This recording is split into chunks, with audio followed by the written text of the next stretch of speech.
இன்றைக்கி ஆதிரா ஜங்ஷனில் மிகவும் ஆரோக்கியமான சமையல்ன்ற வரிசையில் வாழைப்பூ தோசை எப்படி செய்கிறதுன்னு தான் பார்க்க போகிறோம். ஆதிரா ஜங்ஷனுக்கு உங்களை வரவேற்கிறேன். நான் ஒரு சின்ன வாழைப்பூ முழு பூவை ஆஞ்சி வச்சுருக்கேங்க. உங்களுக்கு தெரியும் எப்படி ஆயணும்னு. அந்த கையில் இருக்க பார்த்திங்களா, அந்த மாதிரி திக்கான ஒயிட் இதை பிச்சிடணும். இந்த தோகை கூட இருக்கலாம். உள்ள திக்காக ஒரு கொண்டை வச்சு ஒரு இது இருக்கும், அதெல்லாம் எடுத்துடணும். எடுத்துகிட்டு நல்லா ஊற வச்சு 2 முறை வாழைப்பூவை கழுவி எடுத்திருக்கேன். இப்போ ஒரு பெரிய வெங்காயத்தை கட் பண்ணி சாப்பரில் போட்டு சாப் பண்ணி எடுத்து வச்சுருக்கேன்.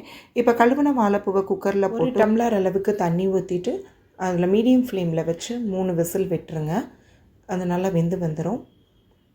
இப்போது வெங்காயம் மாதிரியே தக்காளி 3 மீடியம் சைஸ் தக்காளியை சாப் பண்ணி எடுத்து வச்சுருக்கேன். கொஞ்சம் புதினா மல்லி எடுத்து வச்சுருக்கேன்.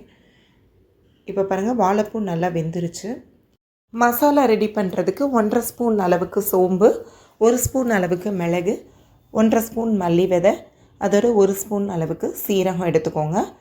இப்போ ஒரு கனத்த பாத்திரத்தில் நீங்கள் 2 கிராம்பு, 2 ஏலக்காய், ஒரு மீடியம் சைஸ் பட்டையை 2-3 உடச்சி போட்டு நல்லா வறுத்துக்கோங்க. அதோட ஒரு 1.5 ஸ்பூன் அளவு கடலைப்பருப்பு போட்டு அதையும் நல்லா வறுத்துருங்க. வறுத்துட்டு அதோடு சேர்த்து நம்ம அந்த மசாலா பொருட்களையும் நல்லா வறுத்து எடுத்து மிக்ஸி ஜாரில் போட்டு ஆற வச்சுடுங்க. நம்ம இதை நல்லா நைஸாக பொடி பண்ண போகிறோம். இப்போ அதே கடாயில் கொஞ்சம் எண்ணெய் விட்டு நம்ம நறுக்கி வச்சுருக்க அந்த வெங்காயம் தக்காளியை சேர்த்து நல்லா வதக்கி விடுங்க. தக்காளிக்கு தேவையான உப்பை கொஞ்சம் போட்டு நீங்கள் வதக்குனீங்கன்னா கொஞ்சம் சீக்கிரமாகவே வதங்கி வந்துடும்.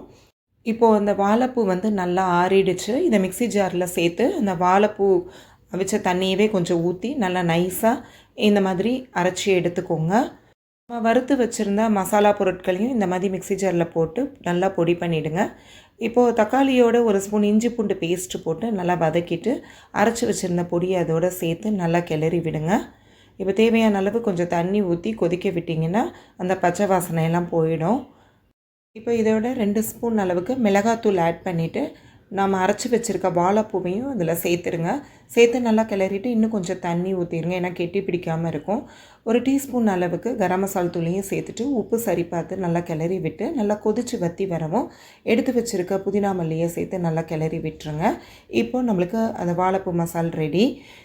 எப்பவும் போல் இப்போ தோசைக்கல்லில் தோசை மாவை ஊற்றிட்டு நீங்கள் எண்ணெயோ நெய்யோ எதுனாலும் தோசைக்கு ஊற்றிக்கலாம். தேவையான அளவு இந்த மசாலா எடுத்து அது மேலே வச்சு மூடி வச்சு ஒரு 3 நிமிஷம் வேக விட்டால் போதும். பெரட்டி போட தேவையில்லை, ஏன்னா வாழைப்பூ ஆல்ரெடி நல்லா குக் ஆகிடுச்சு. ஸோ இப்படி மடித்து போட்டு 2 பக்கமும் திருப்பி போட்டு நீங்கள் எடுத்துடலாம். வாழைப்பூ தோசை நிச்சயம் குழந்தைகளும் விரும்பி சாப்பிடுவாங்க. ஏன்னா நம்ம சேர்த்துருக்க மசால் படி நீங்கள் சேர்த்திங்கன்னா கண்டிப்பாக துவக்காதுங்க.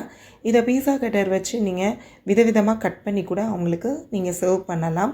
ஸோ இந்த ஆரோக்கியமான வாழைப்பூ தோசை ரெசிபிக்கு ஆதிரா ஜங்ஷனை சப்ஸ்கிரைப் பண்ணிவிட்டு மறக்காமல் பெல் ஐக்கானை ப்ரெஸ் பண்ணிவிடுங்க.